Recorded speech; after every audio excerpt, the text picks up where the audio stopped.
Boa noite para todo mundo, que bom que a gente está junto para mais um momento para falar com Deus. Obrigado ao Ministério Valente pelo louvor. É sempre bom a gente vir para a igreja para cantar, para louvar a Deus. A gente se sente renovado, não é? É um momento da gente poder reabastecer para sair daqui enfrentando esse mundo com tantas lutas, mas com esperança da vitória final. Que bom que você veio, que bom que você está aqui. Que bom que você está conectado com a gente também no ambiente virtual. E a gente manda um abraço para todo mundo que tem se esforçado não só para estar aqui na casa de Deus, mas em contato com a palavra de Deus. A gente sabe que a gente não tem como, muitas vezes, desenvolver um relacionamento mais íntimo um com o outro. Mas quando a gente está aqui na igreja ou a gente está conectado com o culto, a gente se sente mais próximo, onde a gente compartilha da mesma fé, da mesma esperança com respeito à mensagem bíblica e à volta de Cristo. Nós vamos iniciar hoje uma nova série bíblica. Para quem não entende muito ainda, não percebeu isso, a gente tem uma série de assuntos que giram em torno de um tema principal. E geralmente isso a gente faz no domingo, numa quarta, também no culto de 11 horas, onde tem trabalhado temas específicos. E nós vamos trabalhar a partir de hoje, todo mês de novembro, um tema muito especial. Ele vai girar em torno de Jesus. Quem é Cristo? E a gente tem como título dessa série, 4 faces. A gente vai estar trabalhando então sobre essas 4 faces, ou 4 apresentações de Cristo nos Evangelhos. Então nós vamos iniciar hoje, nós vamos ter... eu vou ter um amigo especial que vai estar falando aqui, um jovem que está se preparando para ser um pastor, o Gabriel Garcia, está estudando sobre esse tema, e eu tenho certeza que a gente vai aprender muito com relação à palavra de Deus e o que ela ensina sobre Cristo. Então, eu te convido para começarmos essa série, abrindo a Bíblia, a palavra de Deus, para o nosso primeiro verso bíblico, o livro de Mateus, no capítulo 2, versículos 1 e 2. Mateus capítulo 2, versículos 1 e 2.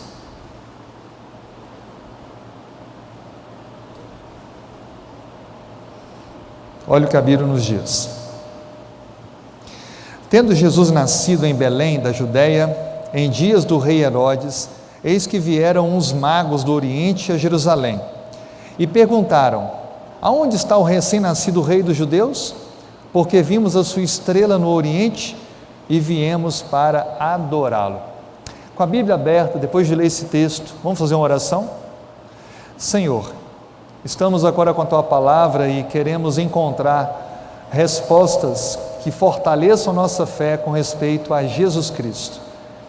Queremos que o Evangelho de Mateus possa ser nesse momento aprofundado, nesse estudo breve, mas com o objetivo de compreendermos quem Ele é, quem Cristo é, e quem nós queremos fazer Ele ser em nosso viver diário. Fale com a gente, portanto, nesse momento, através da Sua palavra. Tire qualquer pensamento que possa nos desviar desse momento de estudo, e venha trazer para nós o alimento e o fortalecimento com esse alimento que precisamos. Oramos em nome de Jesus. Amém. Bom, nosso texto ele gira em torno de uma declaração intrigante. A Bíblia fala que homens viajaram, caminharam, guiados por uma estrela, chegaram a uma cidade, aonde ali estava a estrela, e procuraram informações. E é interessante eles perguntarem aqui, inclusive, a quem era a autoridade política da época: aonde está o rei recém-nascido dos judeus? É interessante que o Evangelho de Mateus já começa declarando quem ele quer que nós entendamos ser Jesus. Quem é Jesus? E já começa dizendo que ele é rei. Ele é anunciado como rei desde antes do nascimento, e quando nasce, ele então é declarado por homens viajantes de outros lugares, aquele que ocupava o lugar de rei, de fato, de governante, de fato, daquela região. Eu queria apresentar para vocês algumas informações interessantes sobre o Evangelho de Mateus. A gente vai aprender um pouquinho sobre cada um dos evangelhos aqui nesses domingos, e Mateus ele demonstra muito interesse em algumas questões ligadas ao relacionamento entre judeus e gentios. A gente vai perceber claramente que há muitas falas de Cristo que ele faz comparações entre o viver de alguém que não crê em Deus, que é chamado na Bíblia de gentil, e daquele que é o povo de Deus, que a princípio deveria ser testemunha para as nações, que é os judeus. E em muitos aspectos, Cristo inverte as coisas. Ele diz que o judeu está tendo o comportamento de um gentil, e o gentil está tendo o comportamento de um judeu. Em que aspecto? Se espera do judeu que ele seguisse a palavra de Deus, fosse uma pessoa que amasse a Deus e ao próximo. E isso não é presente no judeu de forma geral. E se espera do gentil que ele seja uma pessoa má, uma pessoa inclinada às coisas ruins. E Cristo, ele muitas vezes vai mostrar que aqueles que eles julgavam como maus é que estavam dando um exemplo de vida transformada. Outra coisa que chama a atenção é que Mateus, ele vai falar da genealogia de Cristo de maneira interessante.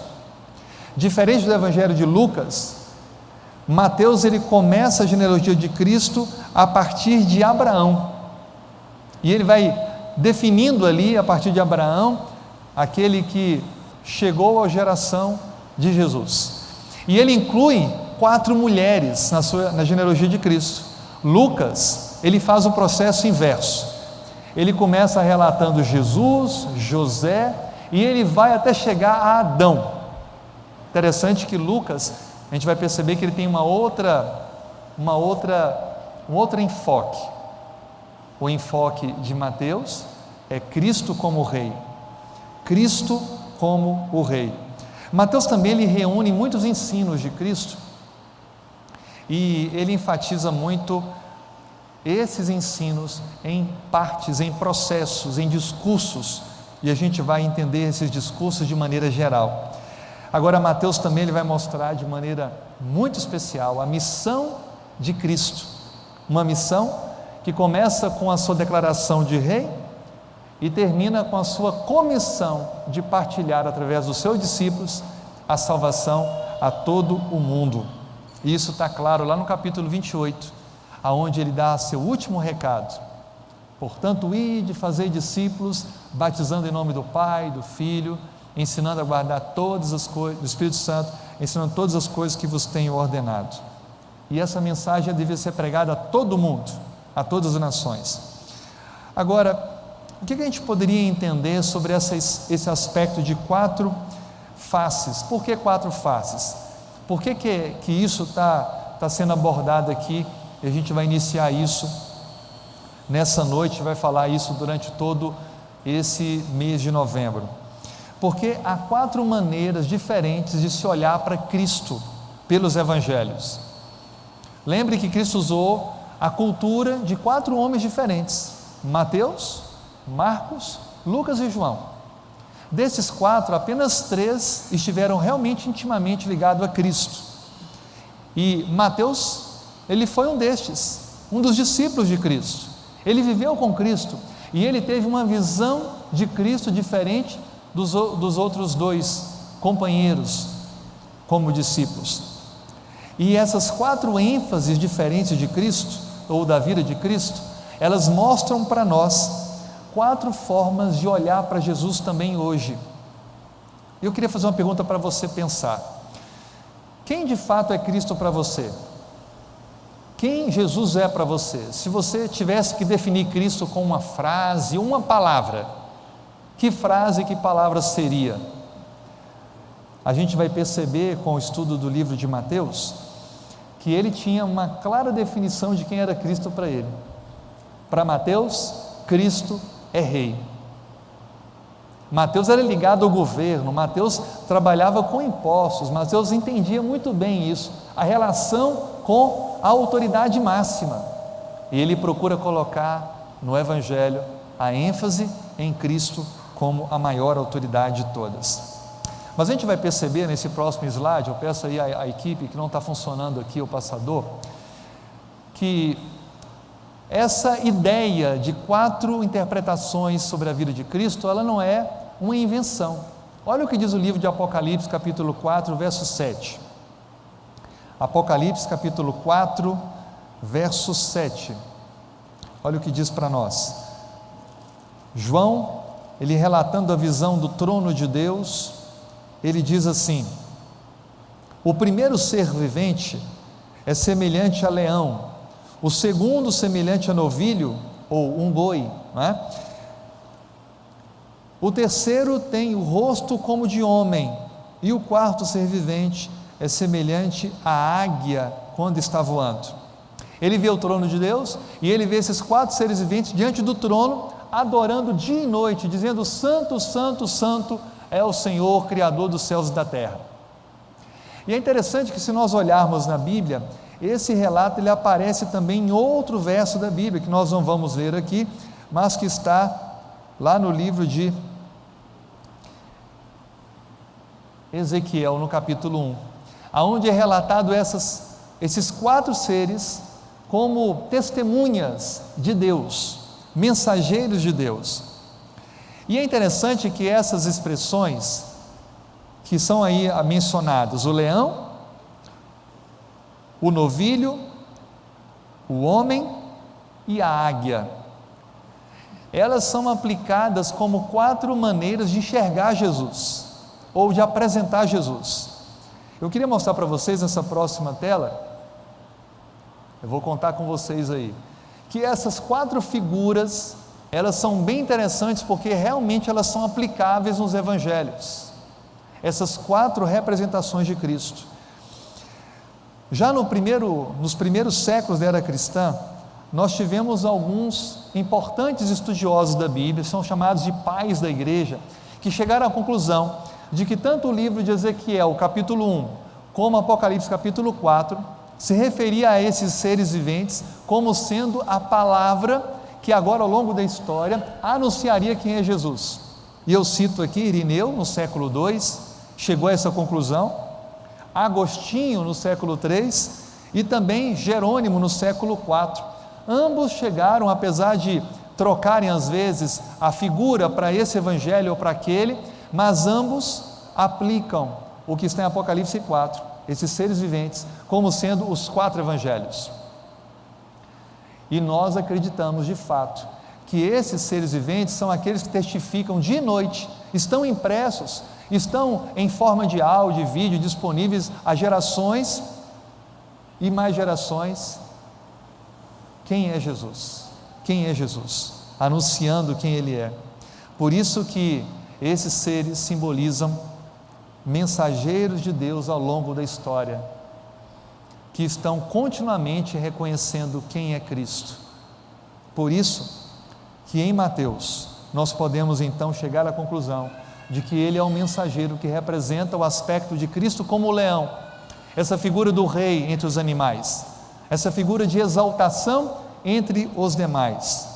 Agora, por que Mateus tem esse aspecto da figura do leão, de Cristo como rei? A próxima imagem vai trazer para nós alguns versos da Bíblia que ilustram bem isso. Por exemplo, Mateus capítulo 2, nós já lemos, diz que os viajantes procuraram a autoridade do lugar que estava aquela estrela, perguntando pelo recém-nascido rei dos judeus. Eles já estavam em busca daquele que eles reconheciam, mesmo sem ter visto que era rei. O outro texto, na próxima imagem, diz, já no final da vida de Cristo, quando ele estava sendo crucificado. Então, no verso 37 do capítulo 27, diz: por cima de sua cabeça puseram escrita a seguinte acusação: este é Jesus, o rei dos judeus. Veja que do início ao fim do evangelho de Mateus, ele é apresentado como sendo rei. E de fato ele foi acusado por ser rei. Assim sendo, fica claro para nós que todo o conteúdo de Mateus gira em torno da confirmação de Jesus como sendo o Rei Supremo. Nós sabemos que a primeira fase do ministério de Cristo, ele não reinou de fato, ele serviu a humanidade, mas ao mesmo tempo, ele reinou no coração de cada pessoa que o aceitou como rei. Ele não assumiu um trono, não sentou e não colocou sobre sua cabeça uma coroa, mas ele não deixou de ser rei em nenhum aspecto, em nenhum momento. A Bíblia enfatiza, portanto, que Cristo é rei. E ainda, o outro versículo, que está agora no versículo 42, olha o que diz: Os homens passavam pela cruz, inclusive lideranças religiosas da época, que conheciam as profecias bíblicas e disseram: salvou os outros, a si mesmo não pode salvar-se? É rei de Israel, desça da cruz e creremos nele. Veja que eles declararam, mas de maneira irônica, que Jesus era rei. Veja que essa expressão é rei, ela é enfatizada em Mateus. Por isso que entendemos que Mateus é esse mensageiro representado pelo ser vivente como o leão, que testifica, que anuncia Jesus como o Rei dos Reis, que veio no primeiro momento como servo, mas deixando claro que viria outra vez para reinar de maneira soberana sobre todo o planeta. Esse uso das figuras de linguagem para Cristo, como um leão, como novilho, como homem e como águia, que são os 4 evangelhos, Mateus, Marcos, Lucas e João, elas são muito interessantes para entendermos o quanto Deus usa maneiras diferentes para se revelar a nós. Discursos, abordagens, temáticas diferentes para mostrar quem Ele é e o que Ele pode fazer por nós. Mas agora, enfatizando o livro de Mateus, nós encontramos em Mateus 5 discursos que resumem o livro. E todos os estudiosos chegam à conclusão de que esses discursos, quando são compreendidos, a gente compreende de fato a visão geral do livro. E quais são eles? O primeiro é chamado discurso da montanha. O segundo é o discurso missionário. O terceiro, o discurso das parábolas. O quarto, o discurso sobre a igreja. E o quinto, o discurso sobre o fim dos tempos. E eu queria com vocês agora, e ali tem os capítulos de cada parte desses 5 discursos, apresentar o que cada discurso desse traz de lição para cada um de nós. Vamos ver primeiro o discurso da montanha. O capítulo 10 de Mateus, ele apresenta um momento onde Jesus senta com os discípulos no monte, e a Bíblia fala que ele sobe ao monte e conversa com eles. Nesse discurso nós encontramos ali a orientação de Cristo sobre os pilares da fé, pilares esses indispensáveis. Por exemplo, se você olhar comigo o capítulo 10 de Mateus, nós vamos encontrar ali lições preciosas para a caminhada cristã. Perdão, volte um pouquinho, o capítulo 10 é o sermão, o capítulo 5 ou o capítulo 7, que é o sermão da montanha. Ele é conhecido porque ele inicia com as bem-aventuranças. Quem não sabe, não lembra, não é? Bem-aventurados os humildes de espírito, porque deles é o reino dos céus. Bem-aventurados que choram, porque serão consolados. Bem-aventurados os mansos, porque herdarão a terra. As bem-aventuranças são a parte inicial desse discurso da montanha, esse discurso tão precioso de Cristo com pilares. E sabe o que ele ensina para nós nessas bem-aventuranças? Que o sofrer tem a sua data definida para acabar, de que o sofrer ele faz parte da condição humana. Contudo, aquele que crê em Deus vai ser confortado, vai ser exaltado, vai ser recompensado. Então a lição que fica para as bem-aventuranças é que ser um cristão é encarar o sofrimento como algo passageiro, com a esperança, com a fé de que em breve nada de dor, nada de sofrer mais existirá. A outra lição importante que está nesse discurso da montanha, ou sermão da montanha, é a maneira como Cristo aplica o papel que eu e você devemos ter no mundo. Ele vai falar, por exemplo, que nós somos o sal e a luz. O sal porque temos que dar sabor à existência da vida, que não tem sentido se não for olhando para Cristo. E luz porque precisamos brilhar em um mundo que está escurecido na sua total contaminação e desobediência a Deus. Essas 2 figuras ilustrativas de quem deve ser eu e você como cristãos, deixa bem claro que nós somos chamados a uma vida ativa de proclamação de quem é Cristo em nós. Depois Cristo avança um pouquinho nesse discurso e fala do papel da lei. Ele deixa bem claro, olha, não pensem que eu vim revogar a lei. eu vim cumprir, eu vim dar exemplo. Isso deixa bem claro que a lei não perdeu sua validade, porque ele diz, até que o céu e a terra passem, nem o i, nem o tio da lei jamais passará. Alguns cristãos acabam tirando o valor da lei. Cristo enfatiza no Sermão da Montanha, no discurso da montanha, a durabilidade da sua lei, não como meio de salvar alguém, porque Ele é a salvação, mas como evidência de quem recebeu o presente chamado salvação, graça, e vive uma novidade de vida, moldada pela lei de Deus. Cristo depois ele vai fazer algo muito, muito impactante. O povo judeu condenava os outros pelos atos. Fulano cometeu um homicídio, precisa ser punido. Fulano cometeu adultério, precisa ser punido. Contudo, Cristo leva a situação a um outro patamar e diz, olha, aquele que olha para uma pessoa com intenção impura no coração, já cometeu pecado com ela. Sabe qual a lição que Cristo deu com esse discurso? De que Deus vai julgar não só ações, mas intenções. E isso é de estremecer a gente. Quantas intenções temos ruins, pecaminosas? Quantos atos teríamos cometido só no nosso pensamento e seremos julgados por Deus por cada um desses pensamentos? Cristo estava deixando bem claro para o povo de que é muito mais do que as aparências. Deus ele sonda e conhece o nosso coração. Depois ele vai enfatizar sobre as práticas cristãs e vai ensinar a oração modelo. Não para que fosse repetida como uma resenha de oração, mas como uma proposta de como conversar com Deus, reconhecendo quem Ele é, entregando sua súplica, pedindo o perdão e permitindo sempre que a sua vontade seja soberana em nossa vida. E aí, esse discurso ele vai caminhando para o final, quando Cristo dá a cura para a ansiedade, dizendo, andem ansiosos, olhem para as aves do céu, olhem para os lírios do campo, confiem em mim, confiem em meu Pai, que não vos deixará faltar nada.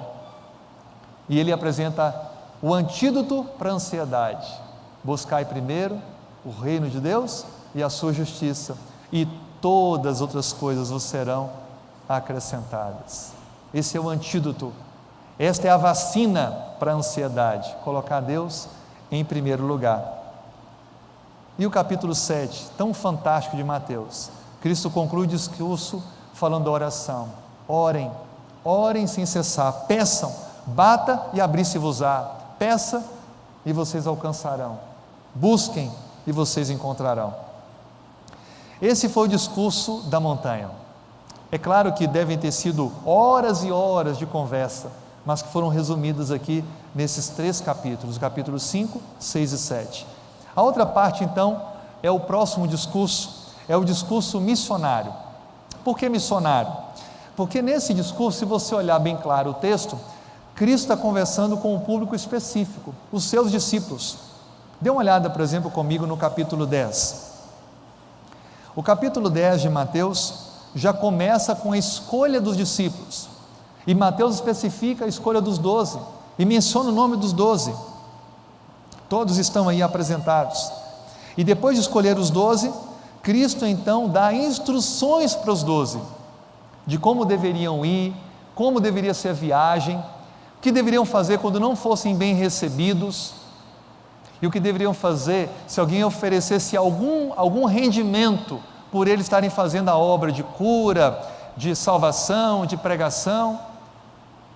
E essas orientações foram preciosas. Esse discurso missionário foi um discurso de orientação para o cumprimento da missão. Como deveriam se comportar como verdadeiros pregadores do Evangelho, o que deveriam e o que não deveriam fazer para poderem ter êxito nessa grande missão. E então no capítulo 13 vamos para o terceiro discurso, o discurso parabólico. Você gosta das parábolas? Eu gosto muito das parábolas. São histórias, muitas delas criadas por Cristo ou conhecidas da época, que ele cria um roteiro para apresentar as verdades do reino eterno. Esse discurso parabólico que nós encontramos aí no capítulo 13 Cristo estava possivelmente à beira de um grande lago, e a multidão então ficou ali ao seu entorno, e ele começa a usar ilustrações, coisas da natureza, situações da vida, para poder revelar uma coisa: Deus ama cada ser humano e deseja salvar cada um. Aquelas histórias nada mais tinham do que uma ilustração do plano da salvação, já feito e preparado mesmo antes da criação da humanidade. Cada parábola enfatiza o amor de Deus, o carinho de Cristo, que agora personificava Deus Espírito para que pudesse então, diante dos homens, revelar a grandeza desse plano de salvação. O discurso parabólico é recheado de riqueza de detalhes e lições sobre o quanto Deus nos ama e até que ponto Ele foi e vai para nos salvar. E aí, caminhando então para os dois discursos finais, chegamos ao discurso sobre a igreja. O discurso sobre a igreja está no capítulo 18, e a próxima imagem diz, no capítulo 18, que Cristo, Ele conversa especificamente sobre a sua igreja, as pessoas que deveriam cumprir o ideal de honrar a Deus e o seu chamado. E Ele começa de uma maneira surpreendente. Ele fala que o maior no reino dos céus não é aquele que ocupa funções exaltadas, mas é aquele que sabe diminuir, aquele que sabe se humilhar. Isso é exatamente o oposto do mundo que a gente vive, não é? Para eu poder me destacar, eu tenho que ser o número 1, eu tenho que me orgulhar e assumir para mim posições elevadas. Mas Cristo já começa dizendo que é exatamente o contrário. Ele diz no versículo 3: em verdade vos digo, se não vos converterdes e não vos tornardes como crianças, de modo algum entrareis no reino dos céus. Cristo então rebaixa totalmente as expectativas que eles tinham de pensarem que seriam exaltados, afinal de contas, estavam andando com o Mestre. Pensariam eles, bom, seremos tão bem tratados que as pessoas colocarão panos vermelhos para pisarmos em cima quando chegarmos em algum lugar. A tal ponto que estavam brigando por posição, quem vai ficar do lado direito, do lado esquerdo. E Cristo então ensinou a eles que precisavam de ter uma total mudança do pensamento. Ele começa a falar de tropeços e ele usa duas parábolas, e a primeira delas bem conhecida, da ovelha perdida. Por que Cristo usa essa parábola nesse momento? Porque ele mostra que a missão desses homens, a missão dessas mulheres que compõem a igreja de Deus, é salvar, é resgatar aquela que se perdeu.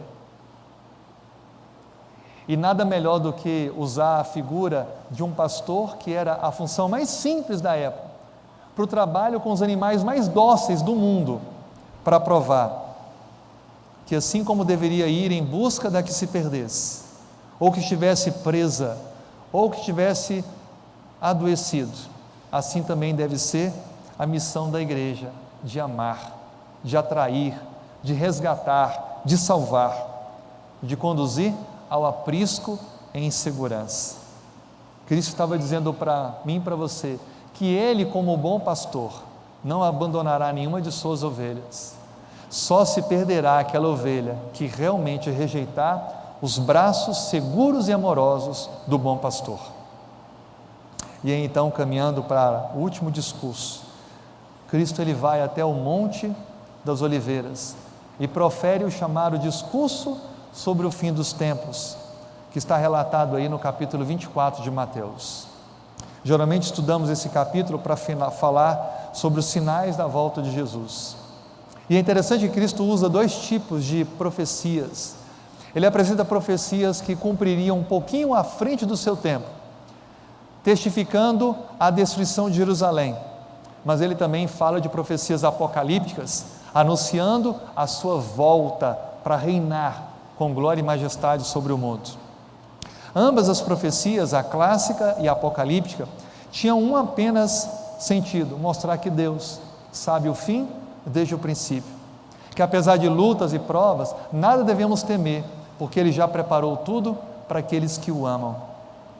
Esse discurso, ele traz informações importantes que mostram que Deus, sabendo dos detalhes da história, antes dela se cumprir, sabe também e conhece nossas lutas pessoais. Quantas vezes somos tentados a pensar que Deus tem tantas obrigações nesse universo, que Ele não se importa com aquela nossa necessidade pequena, mas Ele está dizendo para mim e para você, que Ele não só conhece, não só se importa, como Ele quer atuar e agir na vida de cada um, em cada petição de fé. Jesus fala sobre juízo, alertando que haverá um acerto de contas.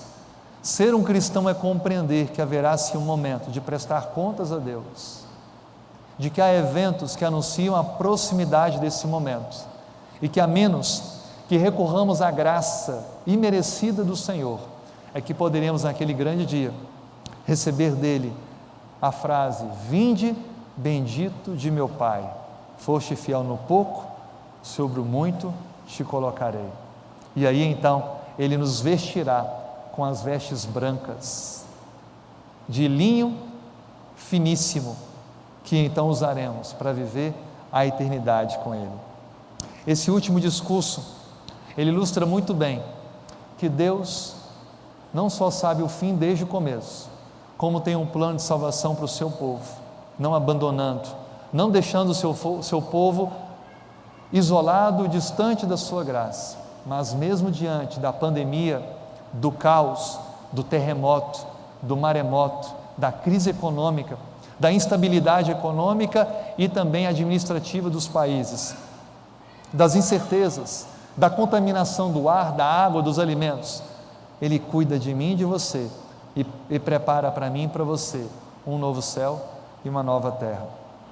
A gente pode concluir essa nossa reflexão entendendo que o livro de Mateus apresenta Cristo como Rei, porque não há outra forma de vivermos se não colocarmos Jesus como nosso Rei, como aquele que governa o nosso coração, governa nossos gostos, nossas vontades, nossos desejos, nossos planos e intenções. Mas a questão que fica não é apenas ter certeza que Mateus glorifica Cristo como Rei. A pergunta que fica é: será que você tem colocado Jesus como Rei da sua vida? Pouco adianta olhar para Mateus e só chegar à conclusão de que Jesus é Rei em Mateus. A pergunta que fica é: será que no meu coração o Rei é Ele? Ou sou eu? Será que nós mesmos estamos reinando em nossas vidas? Ou estamos permitindo Jesus assumir o controle? O convite que fica para essa nossa mensagem, essa reflexão, esse momento de estudo, é permitir Jesus, de fato, governar. Porque quando Cristo, o que é ter Cristo como Rei na sua vida? É acreditar que a sua palavra é soberana. Ter Cristo na sua vida é acreditar que as suas leis são justas e boas. Ter Cristo na sua vida é entender que o seu governo é o melhor para a nossa existência. Aí eu pergunto: você está disposto a permitir Cristo ser Rei em sua vida, no seu lar, no seu trabalho? Permitir Cristo ser Rei é permitir Ele reconduzir algumas coisas, fazer alguns ajustes.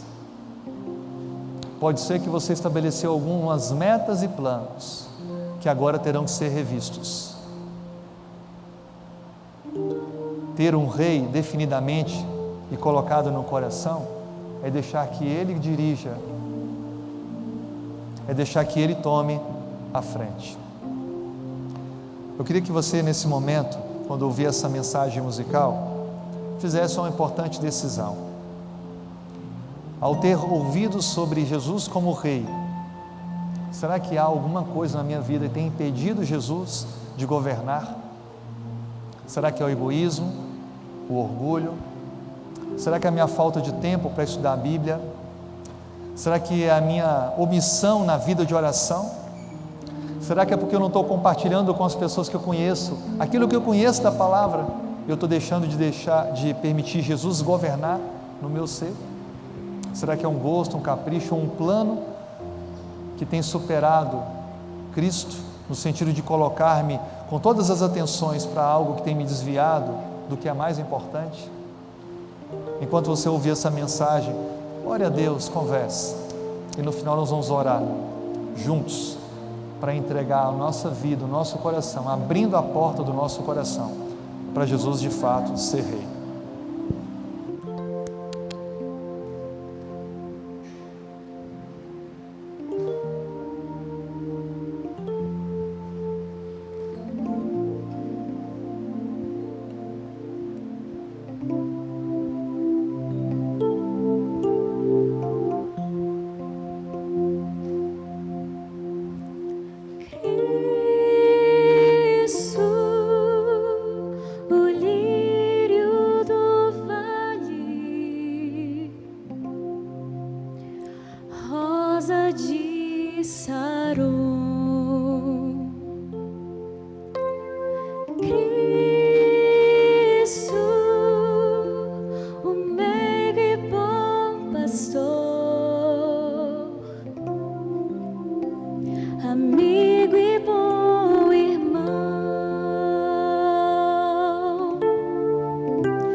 Cristo dá o seu perdão. Com amor e com poder, Cristo dá o seu perdão. Ele é vida, basta crer, é verdade, salvação. Esse nome é eficaz, ser visto, esse nome traz a paz.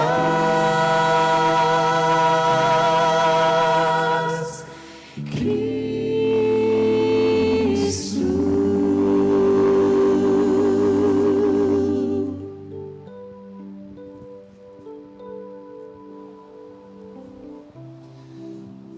E vamos entregar para Cristo o lugar do nosso coração para Ele, o governo.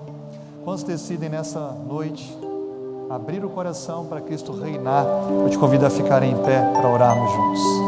Amém. Vamos orar. Senhor, como essa melodia nos diz, Tu és tudo para nós.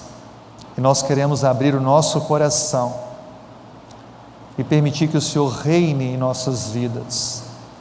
Perdoe se decisões temos tomado, temos dado passos contrários a esse importante entregar do controle do nosso viver a Ti. Que o Senhor, portanto, possa nessa noite reassumir o controle de nossa vida, reinando em nossos corações, mudando planos que forem necessários, para que possamos viver na certeza de um amanhã eterno contigo. Dê-nos forças em meio às lutas e provas desse tempo difícil que estamos vivendo, e que a nossa existência, que o nosso testemunho possa influenciar pessoas para olharem Cristo como o único e verdadeiro Rei dos Reis. E nos prepare para aquele grande e maravilhoso dia, quando o veremos em glória e majestade, vitorioso como o Rei dos Reis, vindo do céu para buscar a nós que nos preparamos e esperamos com fé. Despeça-nos agora dos nossos destinos, dê-nos uma semana de vitórias, de crescimento, é o que te pedimos, em nome de Jesus. Amém.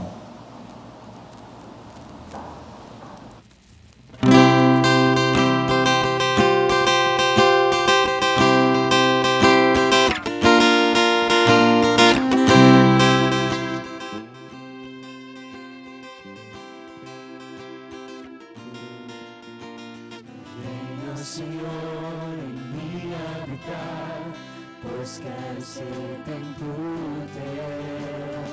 Quando eu sair deste lugar, que Jesus permaneça.